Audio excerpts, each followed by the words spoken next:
The fluorescent lights of the Save Mart hummed with a sterile, rhythmic buzz that usually calmed Elena's nerves.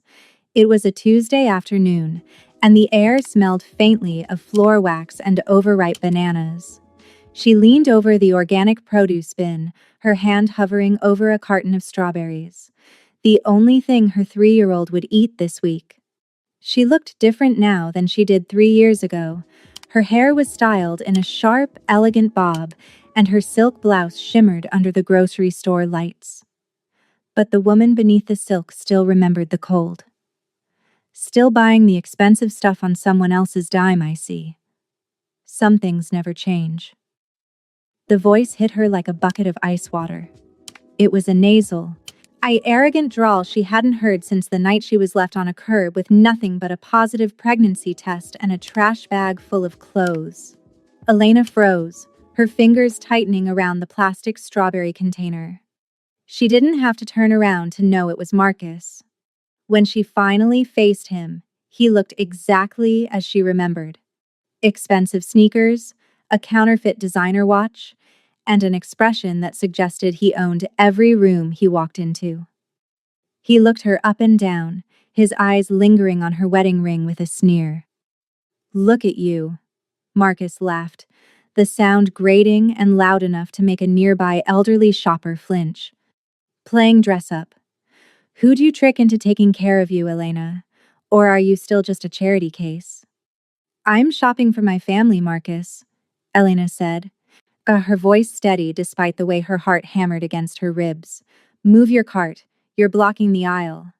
"Oh, she's got a backbone now," he mocked, stepping closer until he was firmly in her personal space. He smelled of cheap cologne and unearned confidence. "You think because you put on some jewelry and a nice coat, you're better than the girl I kicked out of my apartment? You were nothing then, and you're nothing now. Just a broke girl from the neighborhood trying to act like she belongs in the suburbs." Elena tried to push past him, her cart rattling. "I'm not doing this with you. Move." "I don't think so." Marcus's face darkened, his ego bruised by her lack of fear. He wanted the old Elena, the one who would cry or plead for his approval. When she tried to navigate around him, he reached out and planted a hand firmly on her shoulder. With a sneer of pure, unfiltered disdain, he gave her a violent, dismissive shove. "Know your place." Elena stumbled back, her heels skidding on the polished linoleum. She hit the edge of a display tower of canned soup, the metal corners digging into her back as she fought to keep her balance. The strawberry container flew from her hand, bursting open on the floor. The bright red fruit scattered across the white tiles like droplets of blood. Marcus stood over her, laughing, completely unaware that the store's security cameras were catching every second. He didn't notice the two men in dark suits at the end of the aisle suddenly reaching for their earpieces. He didn't see the way the air in the room seemed to grow heavy, or the way the store manager's face went pale as he looked toward the entrance. Marcus thought he was the predator in a room full of prey. He didn't realize that by laying a hand on the wife of the man who currently owned the very land the supermarket sat upon, he had just signed the warrant for his own undoing. Elena stood up slowly, brushing a strand of hair behind her ear. She didn't scream. She didn't cry. She simply reached into her purse and pulled out her phone. "You're going to regret that, Marcus," she said quietly. "Regret what? Pushing some trash out of my way?" Marcus laughed, leaning against his cart. "Call the cops. See if they care." "I'm not calling the police," Elena replied, her thumb hovering over a speed dial contact labeled with a single elegant K. "I'm calling my husband. The rain didn't just fall that night. It punished. It was a cold, driving deluge that turned the city streets into a blurred mosaic of gray and charcoal." Elena stood on the cracked sidewalk of the apartment complex, her fingers numbing as she clutched the handles of two overflowing trash bags. They were heavy, filled with the remnants of a life she thought she was building, but the plastic was stretching, nearing its breaking point. much like she was. Behind the glass of the front door, Marcus stood in the warm amber glow of the lobby. He didn't look remorseful. He looked annoyed, as if the sight of her standing in the storm was a smudge on his window he couldn't quite wipe away. He had always been a man of grand promises and microscopic delivery, but this was a new depth. "Marcus, please," she had whispered, though the wind snatched the words from her lips before they could reach him. "I have nowhere to go. My mom is in the hospital and I told you I'm 6 weeks along. It's your baby." He didn't open the door. He didn't even lean closer to hear her. He simply checked his watch. The same flashy, gold-plated one he'd bought with the money she'd saved for rent, and mouthed 2 words through the glass. "Not mine."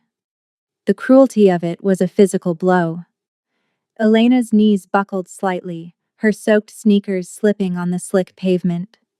She remembered the way the rain felt through her thin cardigan, the chill seeping into her bones and settling in her womb, making her curl protectively over a life that was currently the size of a sweet pea. She was 22, broke, and suddenly invisible to the man who had promised her the world only months prior. She watched him turn his back on her. He walked toward the elevator, his stride light, whistling a tune she couldn't hear. He didn't look back. He didn't care if she slept in the park or under a bridge. To Marcus, Elena was an expired subscription, something to be canceled the moment the free trial of her devotion required actual effort. One of the trash bags finally gave way. A cheap ceramic frame, holding a photo of them at the state fair, shattered against the concrete. The glass mimicked the sound of her heart, a sharp crystalline snap. She knelt in the puddles, her hands trembling as she tried to scoop up her soaked clothes, her tears indistinguishable from the rain streaming down her face. She remembered looking up at the sky, and the thunder rolling like a heavy drum in her chest, and making a silent, desperate vow. She wouldn't just survive, she would become someone Marcus couldn't even stand in the shadow of. She didn't know then about the destiny waiting for her in a small, quiet tea shop 6 months later, or the man with the steady hands and the sharp suits, who would see her struggle and offer her a kingdom instead of a curb. In that moment, she was just a girl in the rain. But as the memory faded and the bright, harsh lights of the Save Mart snapped back into focus, Elena realized the rain had finally stopped. The girl in the cardigan was gone. Standing in the produce aisle, surrounded by the wreckage of the strawberries Marcus had just ruined, was a woman who no longer had to beg for a place to stay. She was the queen of a very different kind of world. And the ghost of the girl in the rain was finally ready to be laid to rest. The silence following Elena's mention of a husband was brief, punctuated only by the distant chime of a register. Marcus let out a bark of laughter that drew the attention of a mother 3 aisles over, his head tossing back in a display of performative disbelief. He leaned his elbows on the handle of his cart, looming over the mess of crushed strawberries as if they were a trophy of his dominance. "Husband?" he sneered, the word dripping with mockery. "Who'd marry you, Elena? Really? I bet he's some shiftless loser working 2 jobs just to keep you in those knockoff clothes.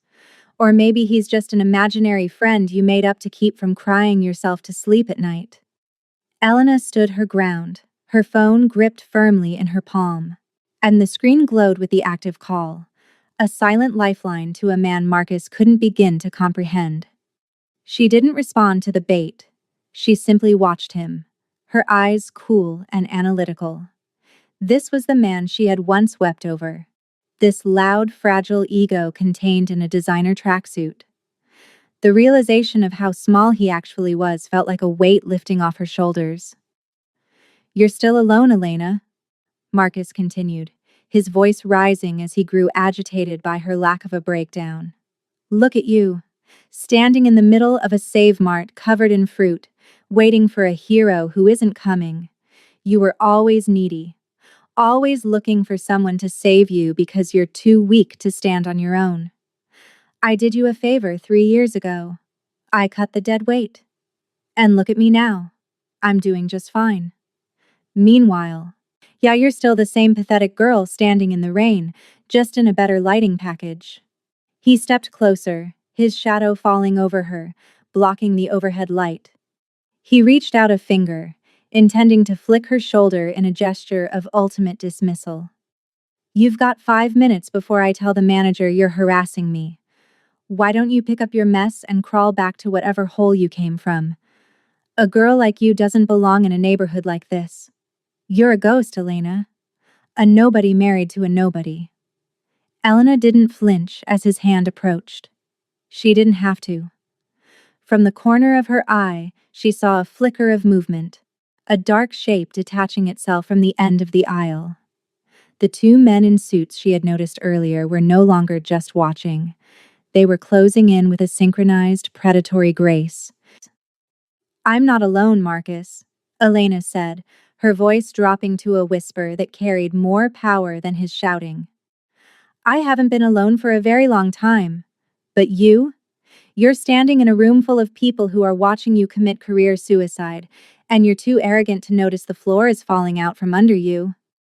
Marcus opened his mouth to deliver another insult, a jagged retort about her delusions of grandeur. But the words died in his throat. The air in the aisle suddenly felt pressurized, cold and heavy. He felt a hand, encased in a leather glove, settle onto his wrist, the one he was using to point at Elena.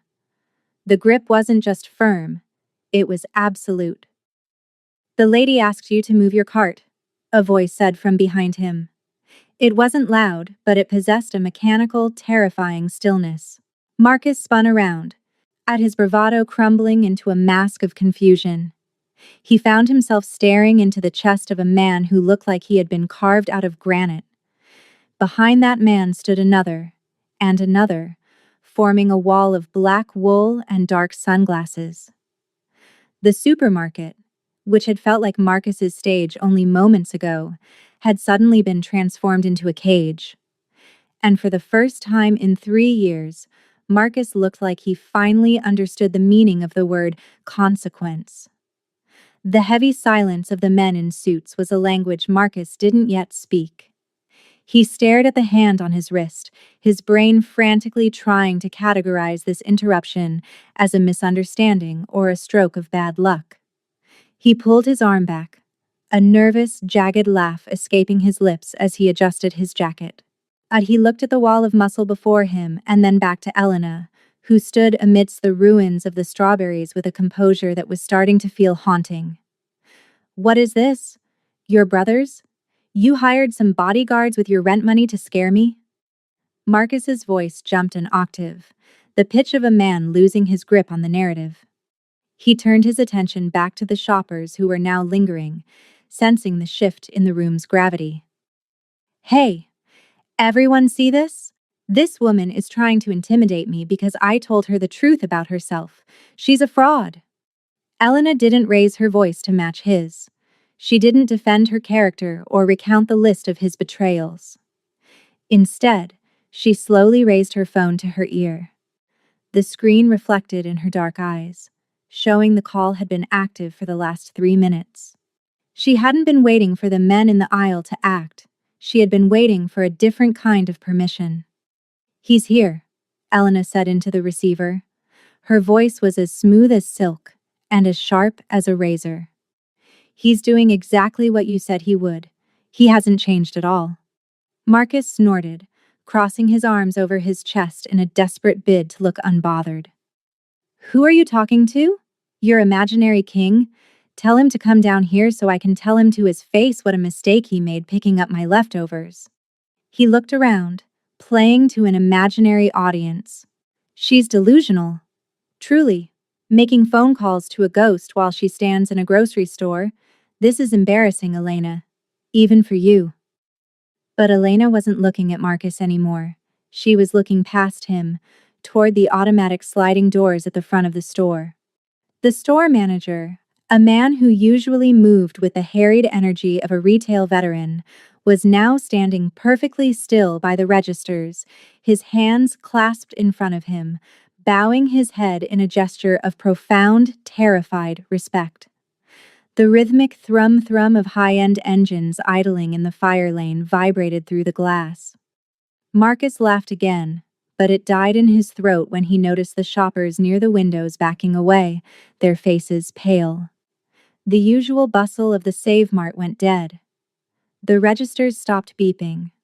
The only sound was the clicking of a pair of handmade leather shoes walking across the linoleum, a steady, deliberate cadence that sounded like a countdown. "You really think you're something, don't you?" Marcus hissed, stepping toward Elena one last time, ignoring the men in suits who were now stepping aside to create a path. "You think some guy in a suit is going to change the fact that you're nothing? I'm the only one who ever saw you for what you—" He never finished the sentence. A hand, gloved in charcoal leather, descended onto Marcus's shoulder. It wasn't a shove like the one Marcus had given Elena. It was a grounding force, a weight that seemed to anchor Marcus to the spot and drain the air from his lungs. Elena lowered her phone. A small, knowing smile played on her lips, the first one Marcus had seen since the day he left her. It wasn't a smile of malice, but of absolute, settled victory. She looked at the man who had just stepped into the light behind Marcus, and for the first time in the encounter, Marcus felt the sudden, freezing realization that the ghost Elena had been talking to was very, very real, and he was standing right behind him. The store's automatic doors slid open with a hiss that sounded like a held breath finally being released. Outside, the midday sun glinted off the obsidian finish of 3 armored SUVs that had surged into the fire lane with the precision of a motorcade. They didn't just park, they occupied the space, their engines emitting a low, predatory growl that vibrated through the Save Mart's glass frontage. The store's interior lighting seemed to dim by comparison as the shadows of the vehicles stretched across the lobby, claiming the territory. Inside, the atmosphere underwent a violent chemical change. The casual chatter of the checkout lines evaporated, replaced by a heavy, metallic tension. Shoppers froze in the aisles, in their hands hovering over cereal boxes and milk cartons, eyes wide as they watched the perimeter of the store being quietly, efficiently secured. 2 more men in charcoal overcoats stepped through the entrance, their gazes sweeping the room with the dispassionate intensity of hawks. They didn't look like security guards. They looked like soldiers of a sovereign nation no one dared to cross. Marcus felt the shift in his marrow. The bravado that had fueled his tirade only moments ago began to leak out of him, leaving a hollow, cold sensation in his gut. He tried to turn his head, to see the man whose hand still rested with leaden weight on his shoulder, but his neck felt as though it were locked in a vice. The air around him grew cold, smelling of rain, expensive tobacco, and the ozone scent that precedes a lightning strike. "The SUVs?" someone whispered near the pharmacy counter. "Is that him?" The store manager, who had been a fixture of the neighborhood for 20 years, backed away from the registers. He didn't just move aside, he retreated into a bow, his eyes fixed firmly on the floor tiles. The display of absolute, unblinking deference was more terrifying to Marcus than any shout could have been. It signaled a hierarchy Marcus hadn't even known existed, a world where his petty bullying and counterfeit status were less than dust. Elena remained perfectly still, a calm island in the center of the rising storm. She looked at Marcus, and for the first time, her expression wasn't one of hurt or even anger. It was pity. She saw the sweat beginning to bead on his upper lip, the way his fingers twitched against the handle of his cart, and the frantic, darting motion of his eyes as he realized the exit was no longer an option. The power dynamic hadn't just shifted, it had been obliterated and rebuilt in her image. The man behind Marcus finally moved, stepping around him with a slow, rhythmic grace that commanded the very molecules of the room. He was a vision of sharp lines and dark silk, his presence so immense that the grocery store seemed to shrink around him. He didn't look at Marcus. To him, the man who had shoved his wife was an obstacle to be cleared, a minor glitch in an otherwise perfect afternoon. He walked straight to Elena, his eyes softening only when they met hers. Marcus tried to speak, to offer some stammering excuse or a joke to break the suffocating pressure, but his voice failed him. The sound of the idling engines outside seemed to grow louder, a rhythmic pulsing that matched the panicked beat of his heart. The shadow had arrived, and it had brought with it the cold, hard reality that the woman Marcus had discarded was the most protected person in the city. The supermarket was no longer a place of commerce, it was a court, and the judge had just taken his seat. Kenji did not enter the room so much as he reclaimed it. As he stepped fully into the light of the produce aisle, the contrast between the two men became a study in the difference between a yapping dog and a silent wolf. Marcus was a creature of noise, of loud sneakers, flashy logos, and a voice that strained to prove its own importance. Kenji, however, was a master of silence. He wore a suit that cost more than Marcus's entire life history, tailored with such precision that it seemed to absorb the store's harsh fluorescent glare into its dark, ink-blue fibers. His face was a mask of aristocratic calm, his features sharp and handsome, possessing the kind of stillness that only comes from a man who has never had to raise his voice to be obeyed. While Marcus had spent the last 10 minutes sweating and pacing, Kenji moved with a predatory economy of motion. He didn't look at the crowd, and he certainly didn't look at the cameras. He looked only at Elena. "Are you hurt?" Kenji asked. His voice was a low, resonant baritone that cut through the humming store like a cello note in a construction zone. He reached out, his hand, scarred slightly across the knuckles but impeccably groomed, gently cupping Elena's cheek. "I'm fine, Kenji," Elena replied, her voice finally losing its defensive edge and melting into something warm and certain. "Just a few ruined strawberries."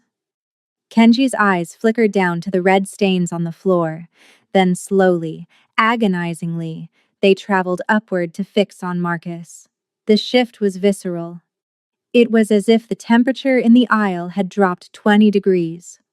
Marcus, who had spent years leaning on his height and his loud mouth to intimidate women, suddenly looked small. He looked cheap. His counterfeit watch seemed to dim under the weight of Kenji's stare, and the arrogant tilt of his head collapsed into a frantic, submissive hunch. I didn't know," Marcus stammered, his voice cracking like dry parchment. The loud-mouthed king of the Save Mart was gone, replaced by a man whose knees were visibly shaking. "I mean, we have a history, you know? It was just a joke. Just a little push between old friends. Right, Elena?" Kenji didn't blink. He didn't even acknowledge Marcus's attempt at camaraderie. He simply stepped closer, invading Marcus's space with a terrifying, calm deliberation. He was half a head taller than Marcus, but he felt like a mountain. "You laid your hands on my wife," Kenji said, the words so quiet they were almost a whisper, yet they carried the weight of a death sentence. "You spoke to her as if she were beneath you. You stood in this public place and attempted to diminish a woman who is worth more than the air you are currently wasting." Marcus tried to swallow, but his throat had turned to sand. He looked to the left and right, hoping for an opening, a witness, or a way out. But he saw only the impassive faces of Kenji's men, a ring of iron that had closed around him. He looked at Kenji's eyes and saw no anger there. Anger would have been human. What he saw instead was the cold, clinical assessment of a man deciding how to dispose of a nuisance. The contrast was absolute. Marcus was the embodiment of a hollow ego, a man who built himself up by tearing others down. Kenji was the embodiment of true power, the kind that doesn't need to shout because it owns the very ground beneath your feet. In the shadow of the mafia boss, Marcus finally saw himself for what he truly was, A small, loud man who had made the last mistake of his life. Kenji didn't move closer, yet Marcus recoiled as if he had been struck. The air in the aisle was so still that the faint drip of juice from the crushed strawberries sounded like a ticking clock. Kenji reached into his breast pocket and pulled out a slim charcoal gray leather wallet, but he didn't take out money. Instead, he pulled out a small folded piece of paper, a printed record that looked stark and clinical against his expensive gloves. Marcus Thorne, Kenji began, his voice devoid of any heat, which made it infinitely more terrifying. A man of many debts and very few assets. You currently owe 3 months of back rent on a studio apartment you can't afford. You've changed your phone number 4 times in the last year to dodge creditors. And your designer wardrobe? Financed by a series of predatory payday loans that are currently being sold to a collection agency I happened to acquire last Tuesday. Marcus's face went from a sickly pale to a mottled, dusty gray. He tried to speak, but only a pathetic, wet clicking sound came from his throat. He looked at the paper in Kenji's hand as if it were a supernatural weapon.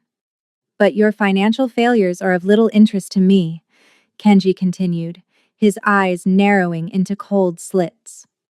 What interests me is a rainy Tuesday 3 years ago, the night you decided that a pregnant woman was an inconvenience to your lifestyle.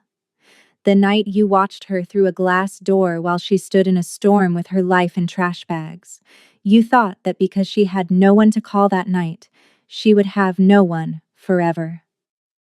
The surrounding crowd, which had been watching in rapt silence, let out a collective, sharp intake of breath.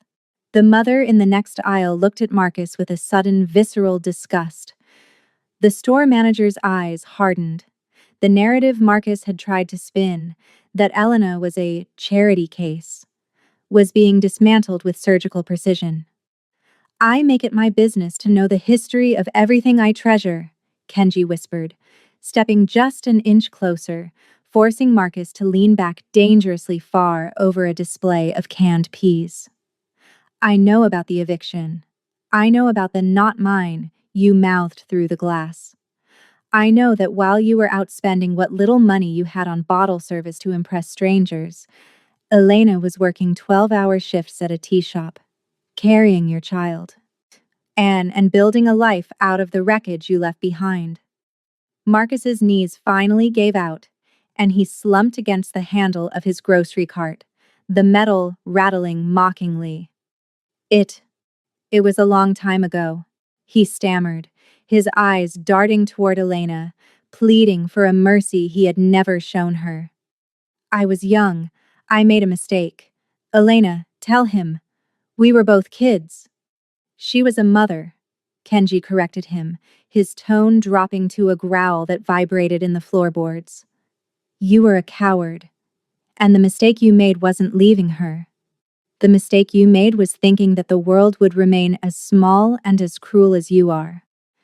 You see, Marcus, when I met Elena, I didn't see a leftover.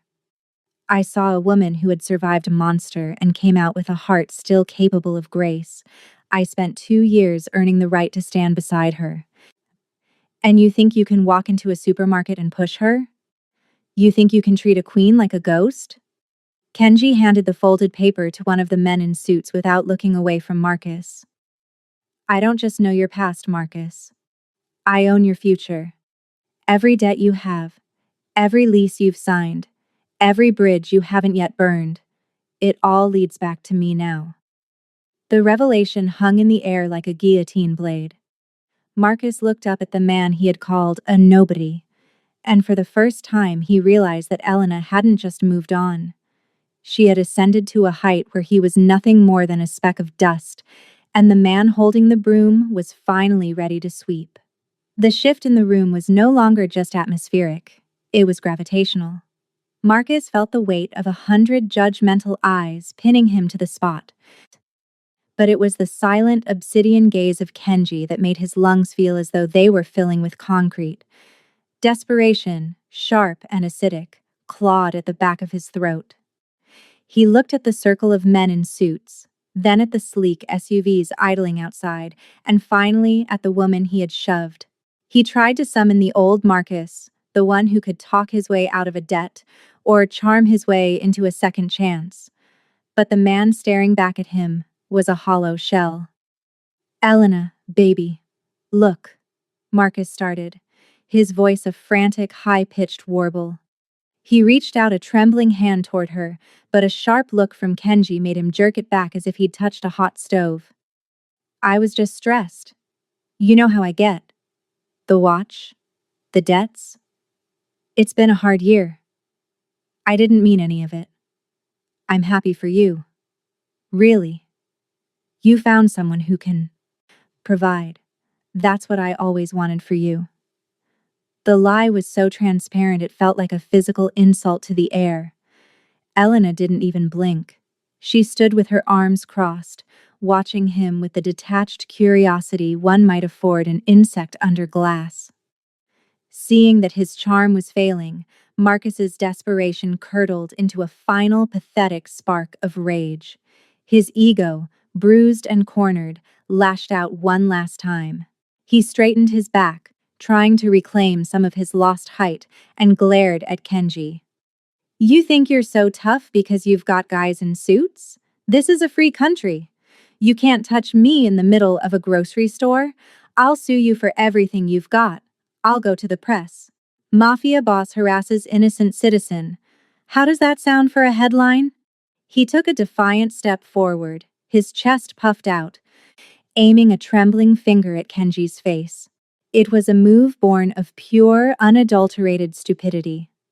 Before Marcus's finger could even level with Kenji's chin, the world blurred. One of the men in suits moved with a speed that defied the bulk of his frame.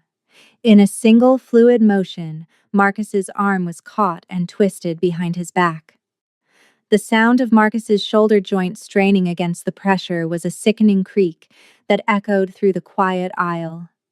His face was slammed into the edge of his own grocery cart, the metal mesh biting into his cheek. "You talk too much," the man whispered into Marcus's ear, his voice as flat as a tombstone. Kenji hadn't even flinched. He hadn't moved a muscle. He simply looked down at Marcus, who was now pinned against a pile of discounted laundry detergent, his bravado leaking out in the form of a whimpering sob. "You mentioned the law," Kenji said, his voice terrifyingly soft, "but you forget that the law is a luxury for those who respect it. You shoved a pregnant woman into the rain. You shoved my wife in this store. You have forfeited your right to be treated with the civility you so clearly lack." Kenji looked over at the store manager, who was still frozen in a state of terrified reverence. "I believe this man is trespassing," Kenji stated, though it wasn't a question. "And I believe he has caused a significant amount of property damage to your produce section. I'll be sending my associates to settle the bill for the strawberries. And for the inconvenience." The manager nodded vigorously, his head bobbing like a toy. "Of course, Mr. Park. Whatever you need. He's barred. Permanently." Marcus tried to thrash, but the grip on his arm only tightened, sending a fresh bolt of agony through his frame. He looked up, his eyes watering, and realized that no one was coming to help him. Not the shoppers, not the staff, and certainly not the law he had just tried to invoke. He was socially, financially, and physically erased. He was a non-entity in the presence of a king. Kenji leaned down, his face inches from Marcus's ear.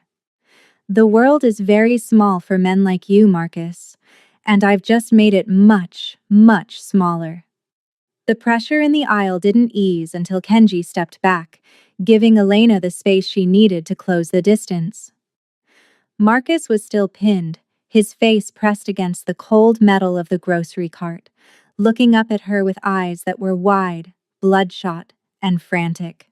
For years, this was the man who had occupied the darkest corners of her memory, the giant who had loomed over her life and told her she was nothing. But as she stood over him now, she realized he wasn't a giant. He was a small, shivering ghost. Elena leaned down slightly, not out of aggression, but so she wouldn't have to raise her voice. The silence in the store was absolute. Even the humming refrigerators seemed to quiet as she spoke. "You spent so much time today talking about what I used to be, Marcus," she said, her voice steady and resonant, devoid of the tremors that had plagued her youth. "You talked about the girl in the rain. You talked about the charity case. You even talked about who I belonged to, but you never once looked at who I actually became." She reached out, but not to strike him. She simply adjusted the collar of his jacket, a gesture of chillingly calm pity that made him flinch more than a punch would have. "I used to stay awake at night wondering what I would say to you if I ever saw you again. I thought I'd want to scream. I thought I'd want to see you suffer the way I did when I was shivering on that sidewalk," she continued, her gaze unwavering. "But standing here now, looking at you, I don't feel anger. I don't even feel hate. I just feel relief. Because the man who tried to break me is so incredibly insignificant that I can't even remember why his opinion used to matter." Marcus opened his mouth to speak, perhaps to beg or to offer one last hollow excuse, but Elena held up a single finger, silencing him instantly. "You told me to know my place," she said, a faint, sharp smile touching her lips. "I know exactly where my place is. It's in a home filled with love. It's in a life where I am respected. It's in a world where men like you are nothing more than a footnote in a story that turned out beautiful." She turned her gaze to the man holding Marcus down. "Let him go." The bodyguard looked to Kenji, who gave a nearly imperceptible nod. The grip was released, and Marcus slumped to the floor, his legs too weak to support the weight of his own shame. He stayed there, huddled among the spilled fruit and the scuff marks of high-end leather shoes. "Don't ever speak my name again," Elena said, her voice dropping to a final, cold whisper. "Don't look for me. Don't think of me. Because from this moment on, you don't exist in my world. You are just a shadow I walked through to get to the light." She didn't wait for a response. She didn't need one. Elena turned her back on him, her silk blouse catching the light as she walked toward her husband. The dignity she had reclaimed wasn't something Marcus had given back to her. It was something she had owned all along, hidden beneath the trauma, waiting for the moment she was strong enough to reach for it. As she took Kenji's offered arm, the crowd parted like a sea of witnesses to a coronation. She had delivered her verdict, and the sentence was simple. Marcus was forgotten. The heavy glass doors of the Save Mart hissed open one final time, welcoming the trio into the crisp afternoon air. The sound of the supermarket, the hum of the fluorescent lights, the whispers of the stunned onlookers, and the pathetic, muffled sobs of a man left behind on the floor, faded into a distant, inconsequential murmur. Out here, the sun was bright, catching the chrome of the waiting vehicles and the soft, polished sheen of the world Elena now inhabited. A side door of the center SUV opened, and a young girl with bouncy dark curls and bright, inquisitive eyes leaned out. "Mama, did you get the strawberries?" The tension that had held Elena's shoulders rigid for the last 30 minutes dissolved instantly. She reached the car and scooped Maya into her arms, inhaling the sweet, innocent scent of baby shampoo and sunshine. This was the child Marcus had dismissed as a mistake through a rainy window. Here she was now, a vibrant, thriving legacy of a love he was too small to understand. "I got them, baby," Elena whispered, kissing the girl's forehead. "But we might have to go to a different store for the next batch. These ones were a little bruised." Kenji stepped up behind them, his presence no longer a shield of cold iron, but a warm, enveloping cloak. He placed a steady hand on the small of Elena's back, a gesture of quiet devotion that spoke louder than any of Marcus's empty boasts. He didn't look back at the store. He didn't check to see if his men were finishing the task of erasing Marcus's influence from the neighborhood. For Kenji, the trash had been collected. His only focus now was the family that occupied the center of his universe. "Everything is ready," Kenji said softly, his voice losing the jagged edge of the boss and returning to the tenderness of a husband. "The garden is set for tea, and Maya's new books arrived this morning." As they settled into the plush leather interior of the vehicle, the motorcade began to move with a synchronized, silent grace. Elena looked out the tinted window as they swept past the storefront. She saw the flash of the black SUVs reflecting in the glass, a temporary scar on the mundane landscape of the shopping center. She knew that by tomorrow the gossip would spread, and by next week, Marcus would be a cautionary tale whispered in the shadows of the city. But for her, the story was already over. She looked at her daughter, who was busy telling Kenji about a drawing she had made at school, and then at Kenji, who listened to the 3-year-old with the same rapt attention he gave to international mergers. This was her reality, a happily ever after that wasn't built on a fairy tale, but on the hard-won ground of respect, protection, and the fierce resilience of a woman who refused to stay broken. The girl in the rain was gone, replaced by a woman who knew her worth was not defined by who had left her, but by who had stayed. As the city skyline blurred into the distance, Elena leaned her head against Kenji's shoulder and closed her eyes. The air was clear, the path was wide, and for the first time in 3 years, the forecast held nothing but sun.